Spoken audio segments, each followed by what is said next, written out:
I have a guest with me today. It took a while to get him to agree to sit down with me, but here he is.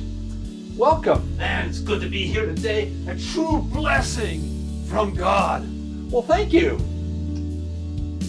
My dear friend, by the way, has anyone ever told you that we, look alike? Unfortunately, I've heard that.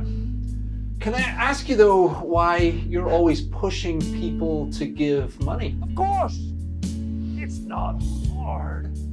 The more people give, the more God will bless them. I'm blessed too when people give. It supports my ministry. It helps me show the world what being blessed looks like. So are you saying that having more is a sign of God's blessing on your life?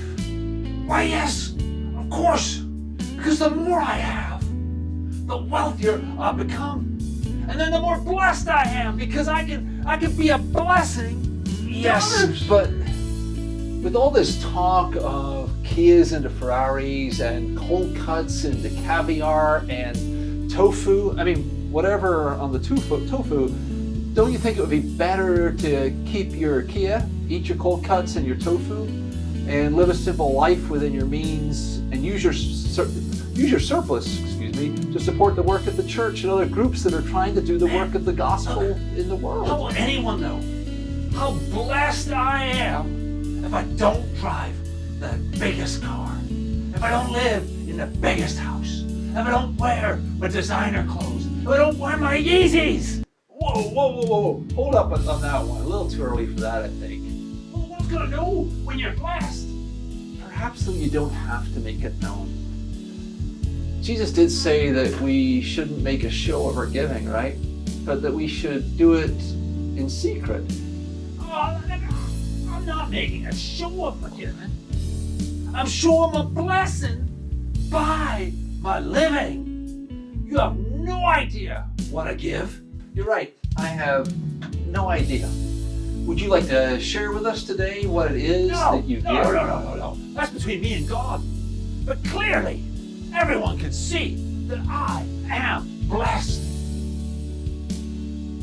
Can I assume that you give generously? Because, that's clearly expected in the scriptures. Yeah, you're right. You're absolutely right there. Only a fool wouldn't give. They'd miss out on all the great blessings. By the way, I give great blessings to others all the time. Have you seen the tissues I send out? Would you like one? A gently used one, perhaps? I'll take a hard pass on that one, I think. Let me go down a slightly different path here with you. One of the main reasons we give to the church is as a reminder that we are merely stewards of the gifts that God has given us. Right? As the one who has given us everything that we have, we give back to the work of God's kingdom as a sign of our faithfulness. Giving a percentage of our income to the work of the church, right, reminds us that it was never ours in the first place. Right? It helps us stop money becoming an idol as we learn to give it away. Well, yeah. God definitely blesses those who bless the church.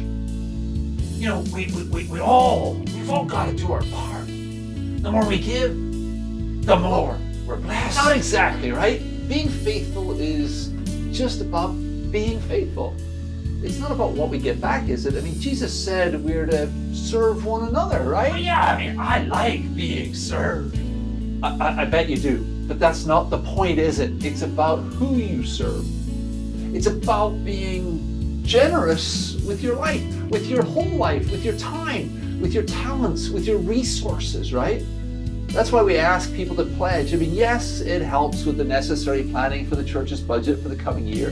But more than that, taking time to pledge allows our members to reflect on their own use of money and reflect on what it means for them to be faithful disciples of Jesus Christ as they support the ongoing work of the church. Whatever. Just give, and I'll bless you. You don't really get it, do you? Look, thanks for coming in today. I hope the folks watching this have a better sense than you do of what it means to be a faithful member of the church. and the need to appropriately support its work.